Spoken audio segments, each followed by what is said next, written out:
दिल्ली में सोमवार को लाल किला मेट्रो स्टेशन के पास हुए धमाके को लेकर अब शुरुआती जांच रिपोर्ट में कई अहम खुलासे सामने आए हैं। जांच एजेंसियों को इस विस्फोट के पीछे गहरी साजिश की भनक पड़ रही है, लेकिन साथ ही ये भी साफ हो गया है कि ये ब्लास्ट पूरी तरह विकसित आईईडी से नहीं हुआ था। जांच एजेंसियों के मुताबिक ये विस्फोट पूरी तरह विकसित नहीं था, जिसके कारण इसका असर 12 लोगों की मौत तक सीमित रहा। तकनीकी रिपोर्ट में सामने आया है कि जिस बम का इस्तेमाल हुआ उसमें कई तकनीकी खामियां थी। इसमें ना तो पूरा डेटोनेशन सिस्टम था और ना ही इसमें श्रैपनल यानी कि छर्रे या मेटल बॉल्स डाले गए थे। इसी वजह से ज़मीन पर गड्ढा तक नहीं बना, जबकि अगर बम पूरी तरह तैयार होता तो लाल किले के आसपास तबाही मच सकती थी। जांचकर्ताओं का कहना है कि ये विस्फोट आंशिक रूप से हुआ ब्लास्ट था, यानी बम का सिर्फ एक हिस्सा फटा, बाकी इनएक्टिव रह गया।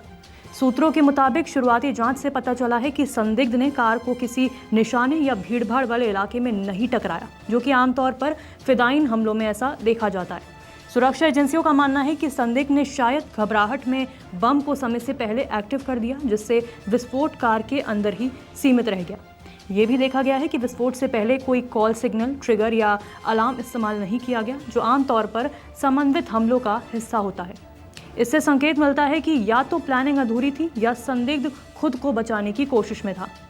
वहीं फॉरेंसिक टीमें घटनास्थल से कार के मलबे और विस्फोट के अवशेष जुटाने में लगी हुई हैं।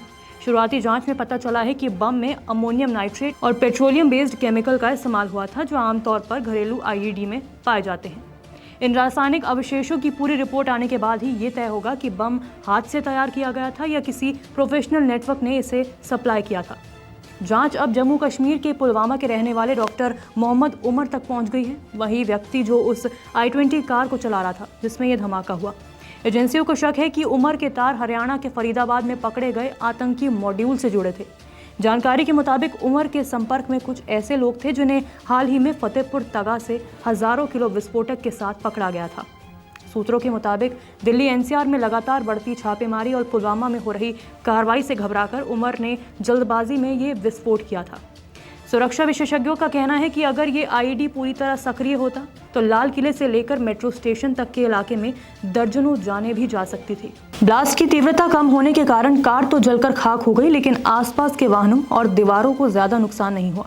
अब जांच एजेंसियों ने अपनी टीमों को दिल्ली, फरीदाबाद और पुलवामा में तैनात कर दिया है। बता दें कि एनआईए और एसएफएल को जांच में शामिल किया गया है। डिजिटल डिवाइस, मोबाइल डेटा और बैंक ट्रांजैक्शन की पड़ताल चल रही है। ये भी देखा जा रहा है कि फरीदाबाद में बरामद विस्फोटक का कुछ हिस्सा क्या उमर नबी तक पहुंचा था। बम की तकनीकी खामियों, संदिग्ध की घबराहट और अधूरी योजना की वजह से शायद ये हादसा 12 लोगों की मौत तक टल गया, लेकिन इस घटना ने सुरक्षा एजेंसियों को ये सोचने पर मजबूर कर दिया है कि दिल्ली एनसीआर में कोई बड़ा आतंकी नेटवर्क सक्रिय तो नहीं है।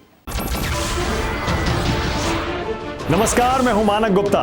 अगर आपको हमारा ये वीडियो पसंद आया हो तो इसे लाइक और शेयर जरूर करें, और हाँ, हमें सब्सक्राइब और फॉलो करना ना भूलें ताकि आप देश और दुनिया की कोई खबर मिस ना करें।